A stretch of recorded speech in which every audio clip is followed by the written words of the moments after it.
Hello and welcome to this video. This is Nasrudu and today I'm going to talk about War Thunder and the Oculus Rift.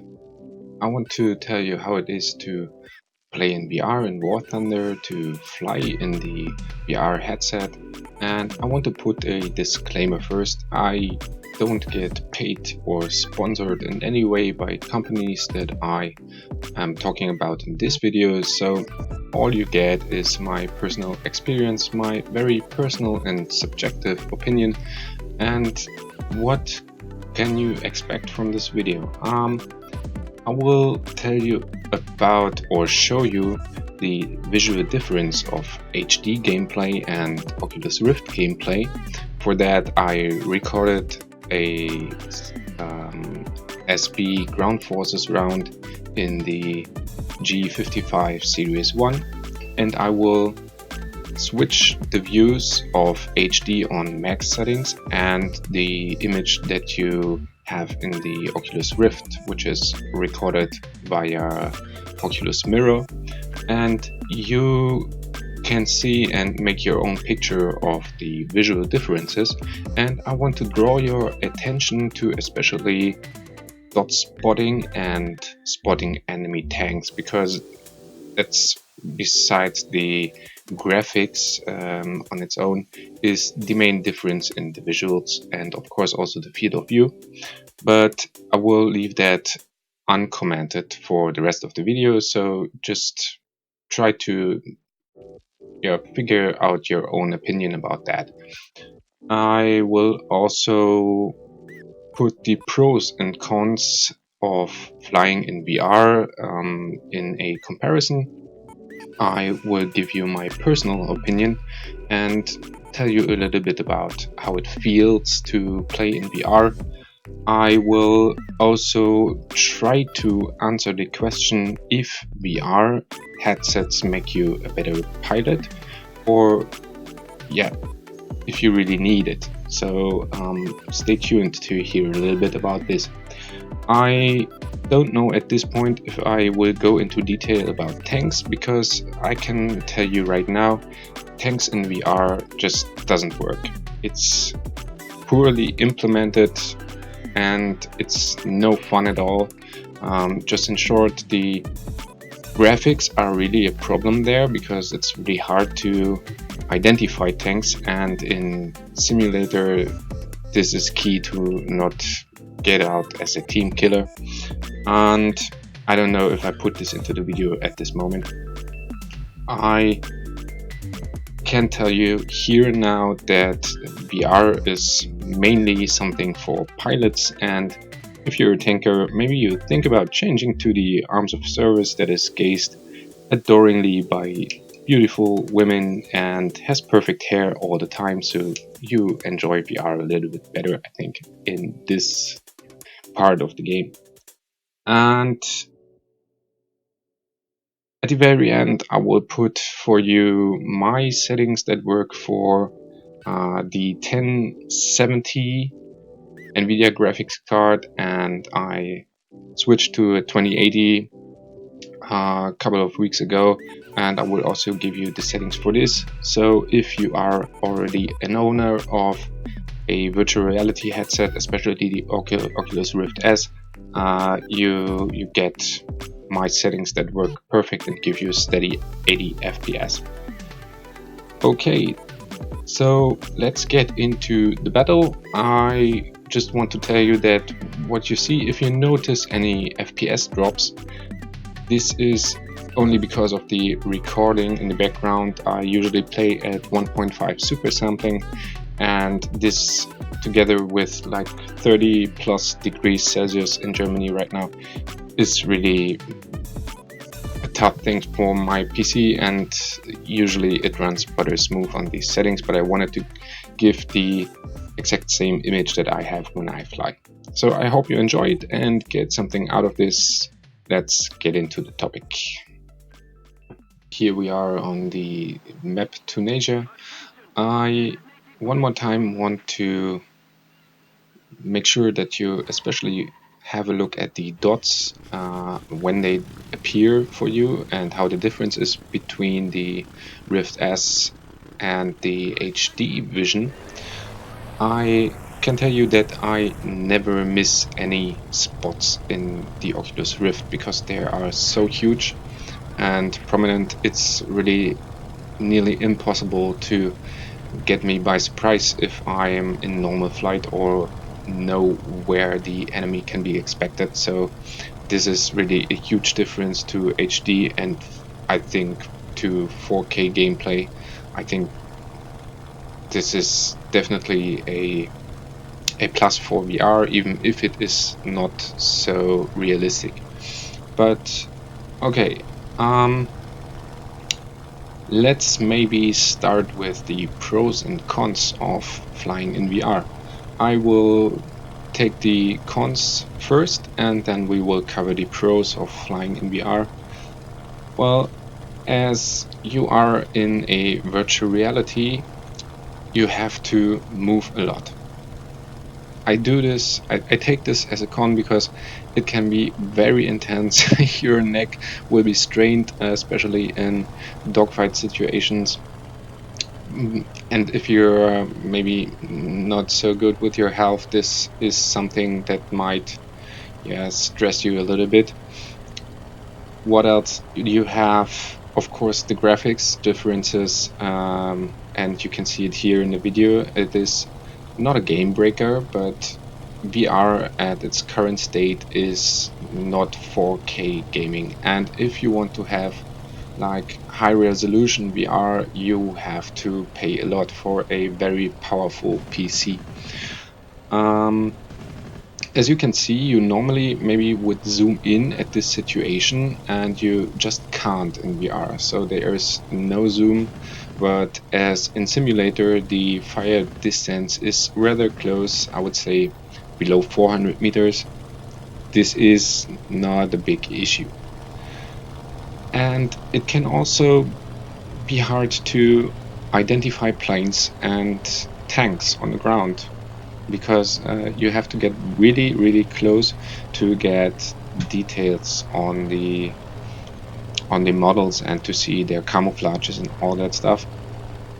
And in enduring confrontations, you usually have the marker within, I don't know, 800 meters or something. But in the ground forces, you have no markers at all. And you have to look twice sometimes if you don't know if it's friend or foe. But of course, also here are some ways to prevent team killing, like checking the map. If you see a blue dot there, it's friendly. If not, it's an enemy.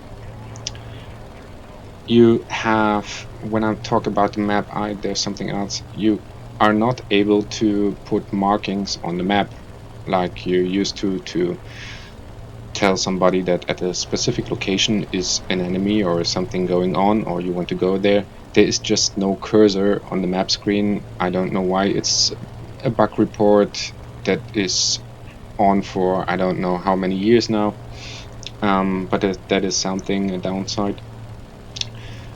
Then you have a headset on your eyes, which means that you cannot see the outside world. That means that if you want to type or chat something, of course you can't see the keyboard, which is a little bit of a hassle when you want to get into a conversation with somebody. And there is just one way to get around this, which is preparing some macros with voice attack, for example, which works pretty good, but of course is not the same as a fluent chat communication. You have quite a lot of things, but as I said, there are no game breakers at all. You don't have color fading when you go into high G turns or negative G maneuvers. There is no blackout, no red out, so sometimes the G lock can hit you pretty much on surprise. But we will have this point at the pros too, so let's wait for this. You have a smaller field of view. What you can especially see on the HUD, which is not always in your sight. So sometimes you focus on an enemy, and if you have him in sight, just like this at this point, it can happen that you overheat your engine or miss chat messages when somebody is calling you that you got somebody on your 6 and all that stuff. That's a pity, but yeah, I think Gaijin wasn't really interested to give you a proper HUD for this one, and some people that play in VR also disable the HUD at all, so that is something. All right. And something that we can't see in this match, but is really one of the biggest issues, is that you have extremely problems to see enemies in front of the clouds. The clouds are extremely bright. I don't know what's going on there. They are sometimes brighter than the sun itself, and the planes in front of the sun, now I'm saying sun, the planes in front of the clouds are like fading away. I don't know what's going on there, but this can be a pain in the, you know what I mean. And you then just have to fire blind. Usually the planes should be darker in front of the clouds, but they just like disappear. All right, and then of course you might have the problem that VR by itself brings with it, is that you get motion sickness. To me personally, motion sickness never has been any issue at all. I had it a little bit when I started in VR, but I just get used to it and it's gone now completely. But War Thunder and flying upside down fast in different maneuvers can be really, really a heavy thing for newcomers to VR. So if you experience motion sickness, just make small sessions. You will come over this soon. But this is definitely something worth mentioning, especially for those who don't own a VR headset, don't know what to expect when I say motion sickness. And there is something that can make you sick. So, but most people just get used to it over time. All right, so far for the cons. Let's go into the pros, and there are quite a lot.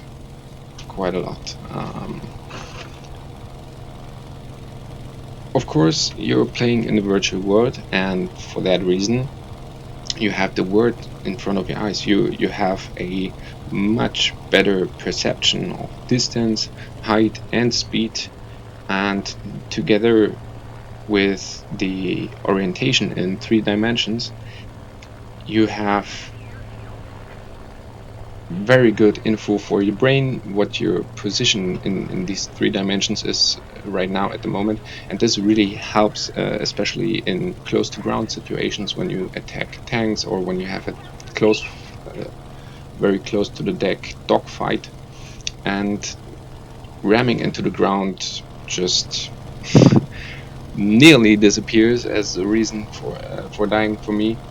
And it's just extremely natural. Your brain doesn't need to recalculate something it sees on a screen in the real world, and it just feels natural at all. And of course, this means that the immersion and the being inside feeling is incredibly good. The sense of scale is overwhelming at first. So when you're first time in a cockpit, you really think, wow, you're absolutely the graphics and the lower graphics are not really a problem. In the first few attempts and hours of flight, you are just overwhelmed by being really inside that plane. When it comes to aiming, it is much easier to judge in which direction you misaimed and to realign your nose to really get the hits. You can see the traces much better. You can judge very well if you're too high, too low, left, right. And with aiming, virtual reality really helps. It supports you in a way that I really that I nearly can't describe. And you will find it much more easier to aim in virtual reality than on a flat screen. I definitely do think so. Of course, we have to talk about the head tracking, and this is superior to every other system. No matter if you use Track AR, Face Track No IR, LED tracker, clip tracker, it doesn't matter. Moving the head in a direction, just like you do it in the real world when you, for example, drive a car and you try to track the surrounding and just move your head to the direction you want to look at, is of course extremely natural, and therefore you don't have to train like new motions or something. You can concentrate on your flying. You don't have to train your brain into this new situation of using a head tracker. And if you don't have any problems with turning your head 180 degrees to the back and 30 degrees up, so you don't have any problems with the head tracking, and you will definitely never lose an enemy out of sight. That's extremely rare. Together with the fact that you don't black out, you will always have your eyes on the enemy, definitely. And it's nothing is distracting you. It works perfect all the time, so you have no slippings or frame drop issues that you can have with the webcam. It's really always perfect. It's even better now in the Rift S than it was in the Oculus Rift, which used external sensors, and where it really depends on the lighting and all that stuff. And the Rift S is absolutely flawless when it comes to head tracking. Yeah, and I already mentioned the size of the dots. They are huge. Your situational awareness definitely will benefit from this, because there is nothing around you if you turn your head constantly that you might miss out. It's nearly impossible to get surprised by something. The only way to get surprised is when you're really in a dogfight and committed to an enemy and don't have any time to check your SIGs. But in normal flight, it's really impossible to get jumped on by an enemy. So my personal conclusion on this one is the cons are, most of them are just quality of life problems that are sometimes annoying, but not at all a game breaker. And the pros are ultimately adding to your experience and help your flying. And I think all of them outweighed, especially the one with the immersion, they all outweighed the cons, definitely. For me personal, and now we come to my personal opinion, it is absolutely impossible to go back to pancake flying. I tried this, and one day I will do a video about head tracking, and I'm not scared to do it. This would be the wrong word, but I will be very happy when I down that, because flying on the screen it just doesn't feel right after using the VR headset. And there's, for me and also for other VR flyers, there's absolutely no way back. It doesn't matter that the graphics are not that super high quality.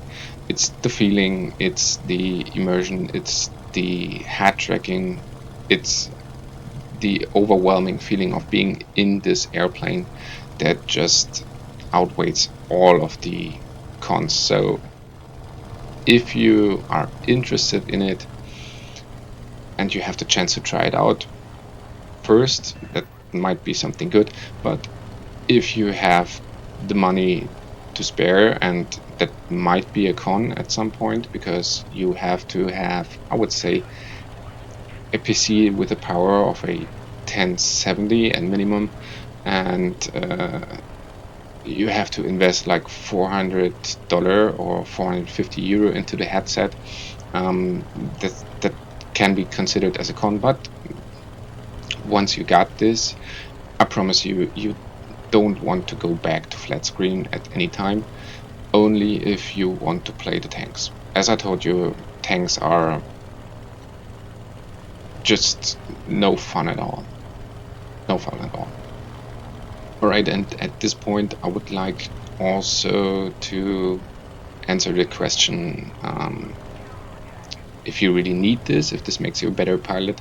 I do think that it helps your flying. I do think that using VR will make you better over time. Of course, you still have to train all the stuff. It's not like it's the same as with buying a joystick. Just buying a joystick will not make you a super duper dogfighter ace, and you still have to practice, and you still will find enemies that definitely will defeat you, and the peripheries will not help you out at this point.